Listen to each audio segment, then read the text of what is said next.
They made me chug one up there with the fans. By the time you do that, it's about a 6-pack. How about that? Woo! Clint, if you don't mind to grab that microphone. I don't need the damn mic.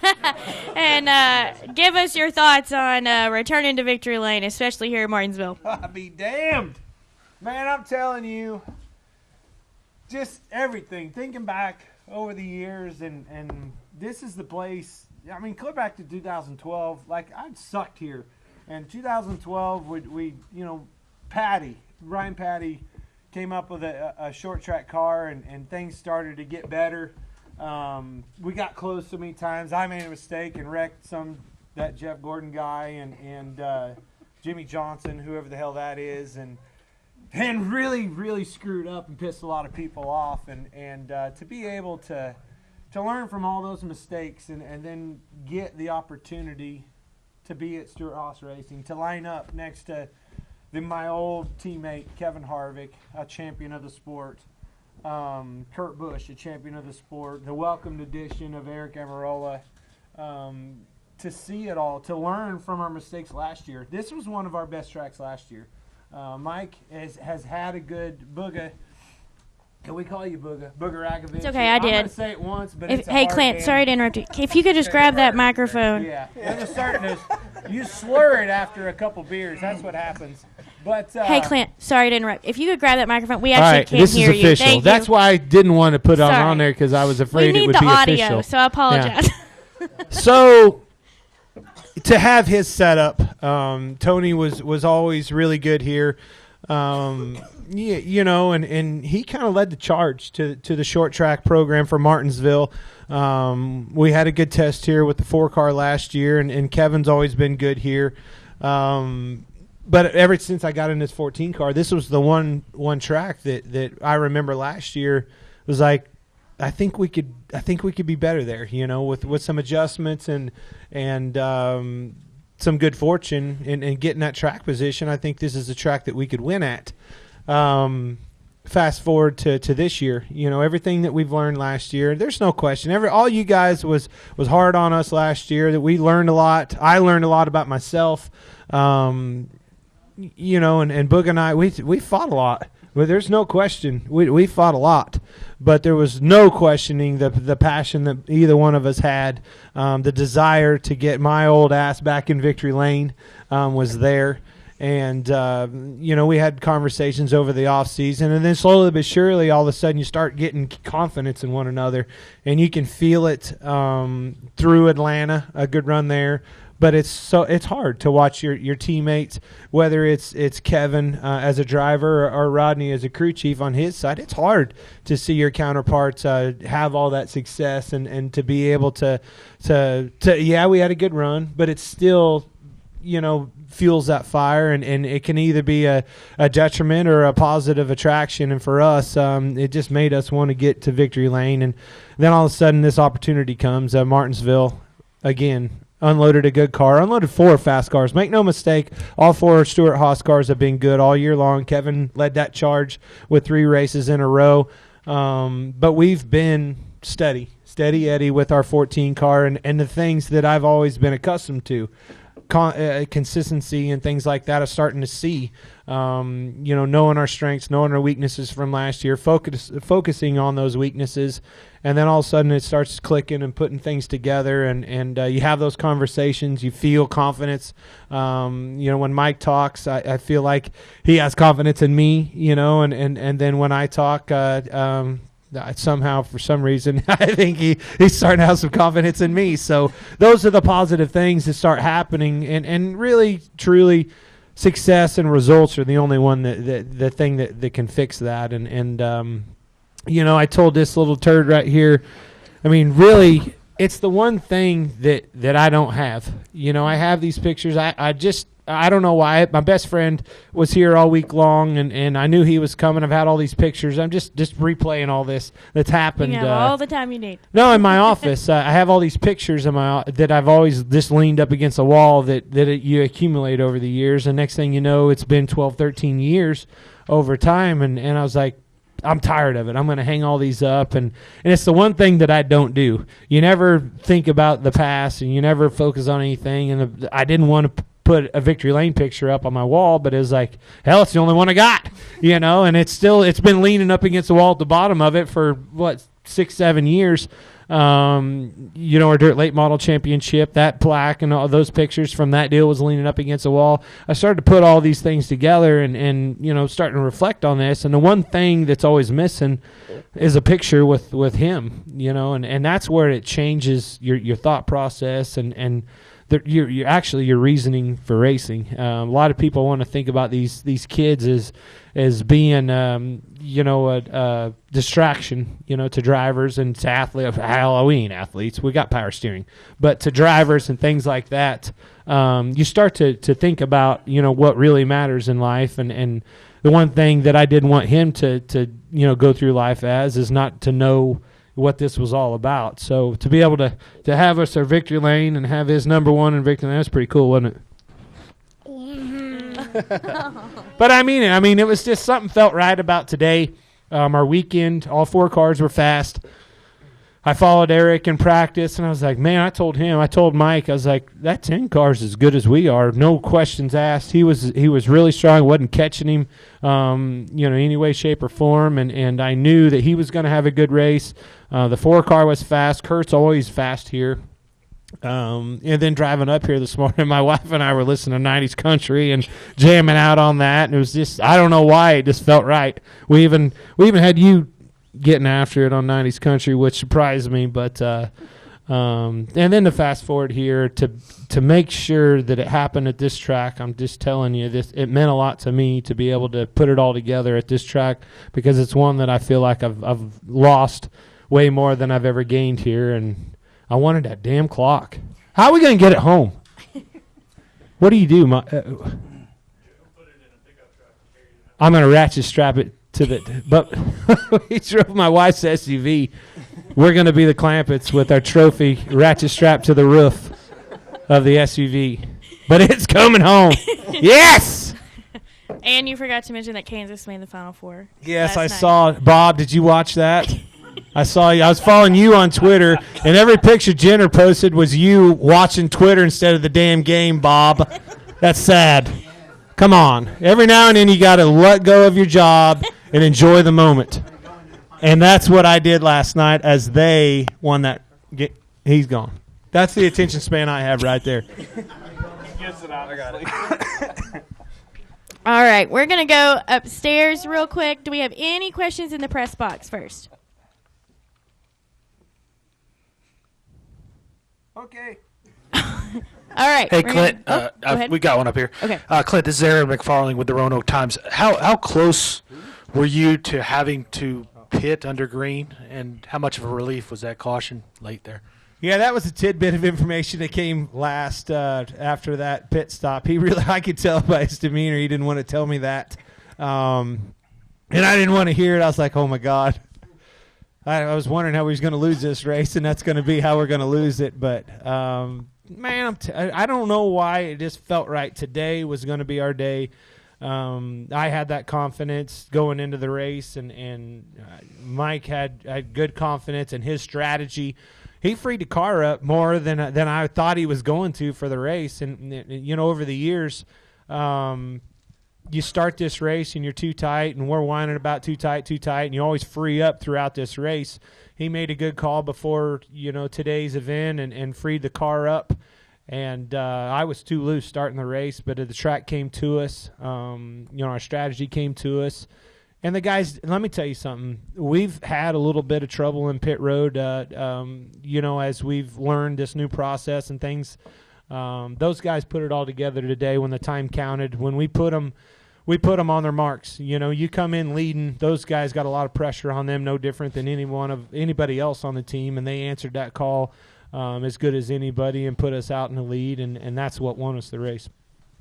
All right, we're going to come back downstairs, take a couple questions. I know I had several.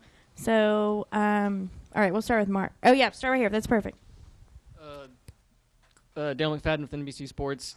October 2012 is a long time ago. That was off the record because I didn't have the mic.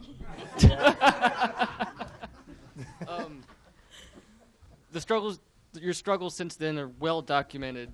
I appreciate that.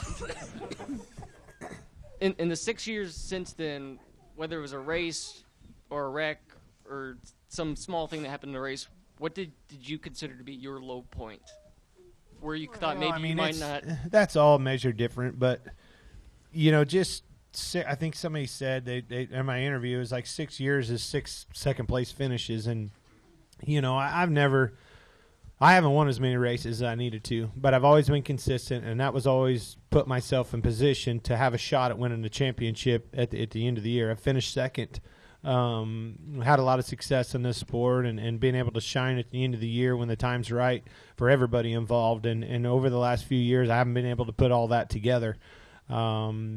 This is a year that's starting to shape up to where I feel like I'm accustomed to. Way back when I was confident and that we were going to go to the end of the year and we were going to compete for a championship. I'm with an organization led by this short guy right here. The experience is there. I'm telling you, when you think about Stewart-Haas Racing, the opportunity, make no mistake, Gene Haas provides this opportunity for all of us.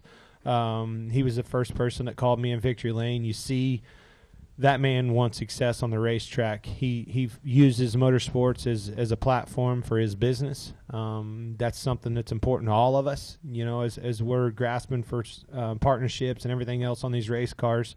The proof's in the pudding. With this sport and any other, that F1 deal, look at them. They're starting to shine. They're starting to make a footprint in that F1 thing, and his determination and passion for motorsports is starting to bleed through even on the F1 platform. And I think that speaks volumes of his dedication to motorsports. And obviously on the Cup side, it's something that we all appreciate very much as we provide for our families. So Tony Stewart being able to get out of this car, and retire, giving me the opportunity of all people. He could have picked anybody. This was a something that meant a lot to me, as I've learned a lot from him over the years. And even at a place like this, he texts me. It was the only bummer text that I got all day long is it was his text instead of his old grizzly bear. But grabbing me in a chokehold or something and telling me what I needed to do right. It was a text from him saying, "Good luck today. You know what to do. Be patient. Let the race come to you." And that's exactly what we did. And that was a formula for winning. But it was a platform that he instilled in all of us. It's something that he and Zippy were very good at, being patient over the time, and won a lot of championships together. And then, as you see, my teammate and Kevin Harvick, everybody knows that we've been together. I mean, he's a big reason that I'm even here. And to be able to get in victory lane and to be able to share that with Booga and everybody on this 14 team. This is a fun team. This is a family. We have a group text and we make fun of each other like the old days, like it's finally feeling right. You know what I mean? All of them, all of my team. It's fun to be able to go to work with all of them and to be able to share this win with them meant a lot to me. All right, Mark, go ahead. Mark Garrell, Performance Racing Network. Clint, you mentioned in your opening remarks you learned a lot about yourself last year. What have you learned about yourself throughout this? I was talking to Martin Truex Jr., and he was coming towards victory lane, and he said, I know what it's like to go through these droughts, and you just got to keep fighting and all that. What did you learn about yourself in this process, getting back to victory lane? Last year was tough for me because here's this opportunity you've been waiting on, and you wasn't able to showcase, what you thought was going to be there. But there was a lot, man. It was a lot on everybody's plate last year, and everybody worked so hard at Stewart-Haas Racing. It wasn't a lack of effort on anybody's part. Particularly when you think about the 14 team, obviously we were all trying as hard as we could. We finished second 3 times last year. We got close. We just had too many, valleys in between the peaks. But then all of a sudden towards the end of the year, the 4-car, we all started, you just feel it. You know what I mean? We finally found our way and got on that train track and away it went. To the fast forward through the off season, we were all Zippy made some good adjustments. Gibson come off the road, and he's working hard and helping everybody in the shop and keeping all the cars the same. The welcomed addition of Eric, coming on and driving that 10 car. I mean, just look at the results and the difference it's made. You can't look at an organization as one team and one car. You'll fail.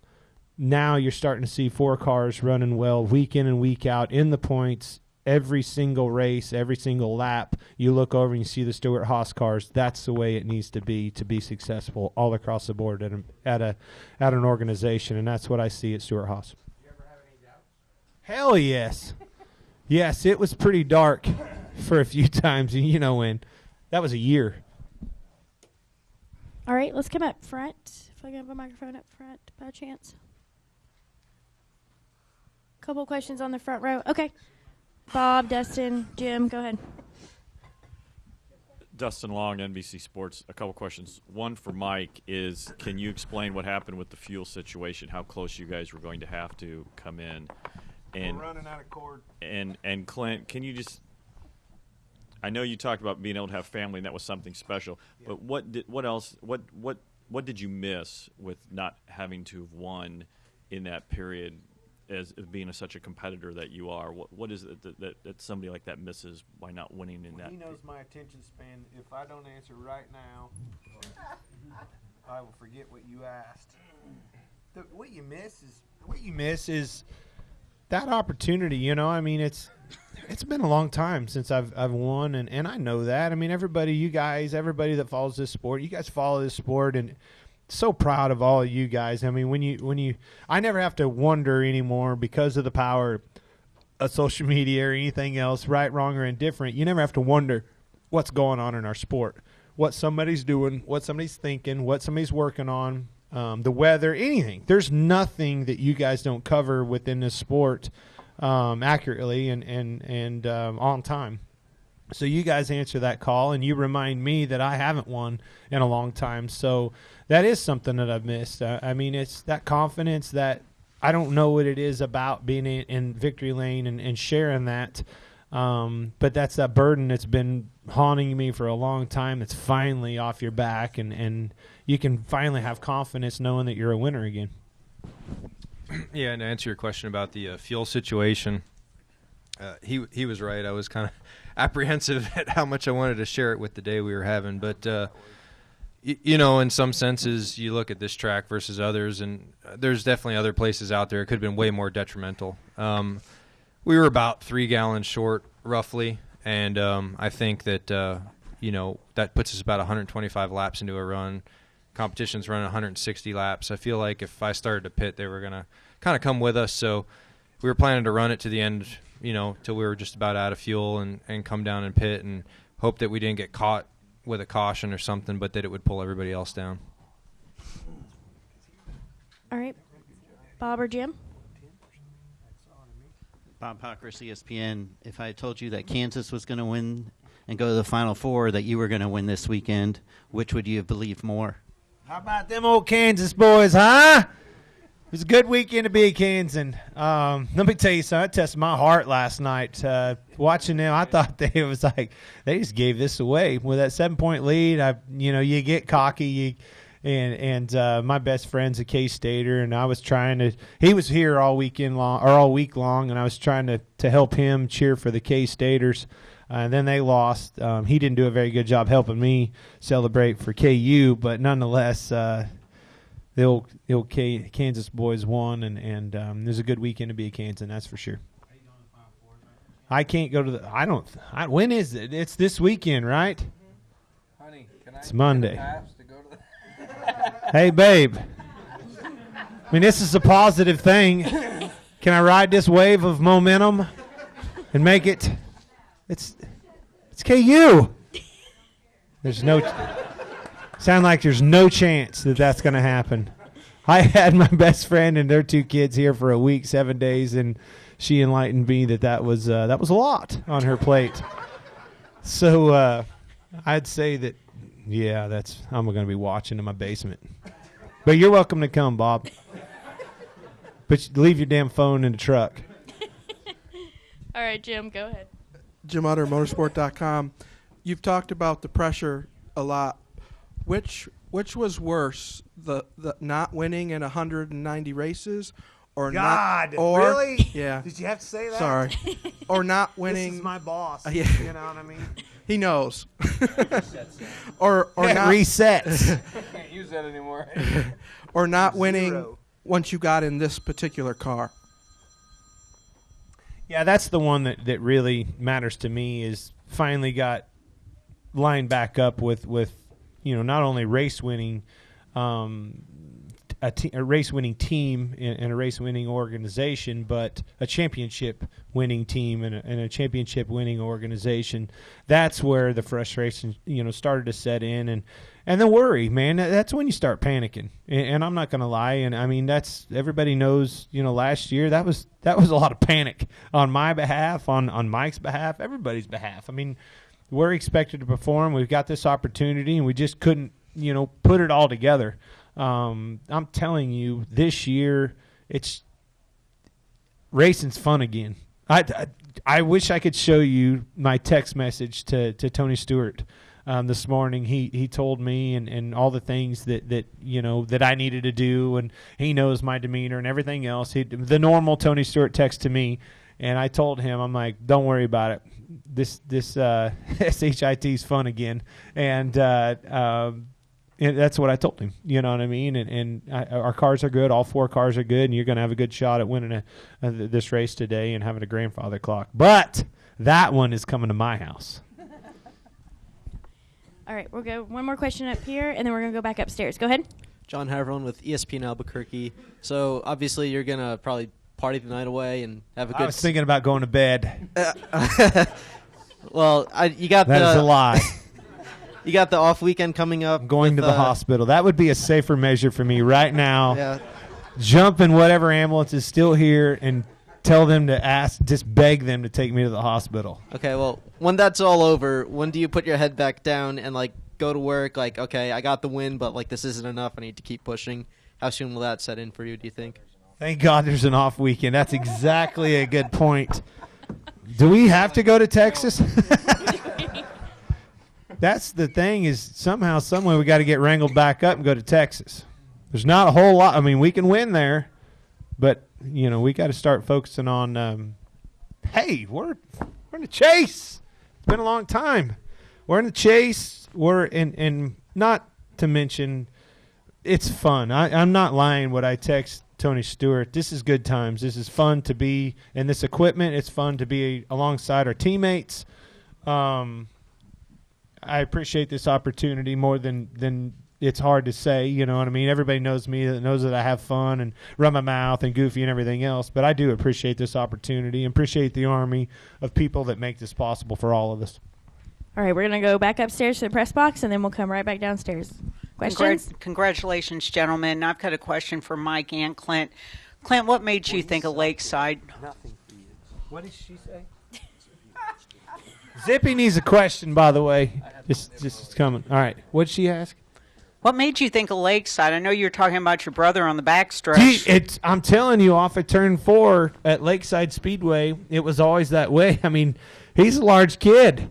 That big kid was always the one that would move everybody out of the way, and you come off of turn 4 and you look up and you'd see your brother telling you there was a good gap or it was close or run the bottom, run the top. I mean, you didn't have Brett Griffin, your eye in the sky and everything. You had your brother that was fortunately way bigger than everybody else. You didn't even have to worry about putting him in like bright orange or anything. It didn't matter what color he was in. You could pick him out of the crowd and he'd be telling you what it was. And I'm not lying, like going down the back straightaway, he's always been usually back there in front of my bus, and it's somebody that you can see, and it's just that calming thing, whatever it was. It was like I thought of Lakeside as soon as I saw him. And is this the best feeling you've had since you and Patty back in 2012? Well, since she said, since that little boy came along, how about that? There you go. Yeah. And pretty good Boga, feeling. Bowyer was eerily quiet on the radio today. Is that kind of how you knew he had a great car? Because he wasn't, he wasn't talking about anything. He was just kind of focused on... I was busy, damn it! I'm just saying. That's Kyle Busch in your mirror. I mean, that car presents pretty big in the rearview mirror, and it's a hard one to keep in the rearview mirror. Yes, I even got a little cotton mouth that last run. I needed a drink of water, and I wasn't even going to let off the steering wheel to get that. But just knew that the opportunity was right, and it was in my hands, and I needed to do my job. And Mike gave me that opportunity, and all the guys, the pit crew guys and everybody else. It was in my hands to go out there and get the job done. And Brett helped me manage that last run as good as you could ask. I mean, he's more than just a spotter. He knew that. I mean, you could see it. As soon as he said it, I saw it in the mirror. You could see the 18 finally quit pushing and back off, try to save his stuff for the end of that run. And Brett picked it up, helped me back up my run a little bit. And save my tires, not just push that throttle through the floorboard up off the corners, and not lean on the wheel too hard. All the things that it takes, not push the brakes too hard, be easy on your stuff, and try to save them, because you knew Kyle was doing that same thing behind you, and he'd make a run at you, and we tried to pick it up a little bit and was able to match his runs, and that's when I knew we had him without something crazy happening. Then you see I don't know who it was smoking on fire, whatever else. I thank God they pulled in. I did not want to have to deal with a restart. Any additional questions upstairs? She had a question for you, somebody else.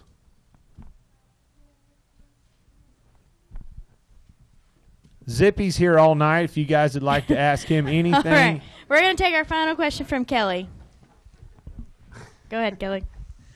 KellyCrandallRacer.com. Clint, two things. First, you mentioned, dark days and confidence and whatnot. What wasn't too dark. I mean, there's been a lot of good things happen in my life. Right, but when you go through the struggles and you go through the down times and not winning, what keeps you coming back? Why not just throw your hands up and say, why am I doing this? Well, I love this sport, and everybody knows me. But there's one thing that I hope everybody knows is how much I do love this sport and love the opportunity. I love people. I love coming to the truck every week. It's always been a big thing to me having that damn thing parked up front. You want the parking stall. That's what I hated when they moved to team stalls and everything else. That was a big thing to me. When you're parked up front, you're part of you're with the men and not with the boys. And I've been with the boys a few times, but there's a lot of pride in being up there with the men and racing up front. But it's the competition. But more than that, it's being able to get out and have an opportunity to have your nerves run through the roof, cotton mouth, everything I was telling you, I'm telling you, your legs shaking and everything else would tend to go. I mean, it's been a long time since I felt, that anxiety, that much emotion. And then to cap it all off, I look over after the front straightaway, and here comes my kid running down the front straightaway, and I was like, oh, I lost it then. I'm not going to lie, that was the one that capped it all off for me. But that's why you keep doing it, because it is fun, because we're very fortunate to be a part of a wonderful thing, and we all know that. You guys, write about this more than anybody. We all live this together, traveling across the country, and it's we're all fortunate to be a part of it. The sponsors and everything that's behind us, Rusty. I mean, they're not just sponsors anymore. They're partners. You know them. They're a conversation. They're an invite to their houses. No different than it is back the following way. I mean, Rusty, Rush Truck Centers. I mean, he was on the phone with me. We've all been to Rusty's house. We've hung out with him. We've enjoyed him. To be able to have those partners and those relationships still to this day, I can't wait to get to my phone. Speaking of relationships, I mean, I guarantee you that's the neatest thing about motorsports and everything and part of it is when I get to that phone, it'll be people from Richard Childers that gave me this opportunity to Michael Waltrip that gave me an opportunity in 2012 to fast forward to Tony Stewart, the people that are giving me this opportunity today, and these guys that I'll be able to share this stage with. I mean, those are the cool things that you'll remember forever. And finally, you you had beer in Victory Lane. You grabbed your kids. You went up in the grandstands and sprayed champagne. Did you jumped on the roof? Did you get everything out that you wanted to get out that was bottled up? Hell no.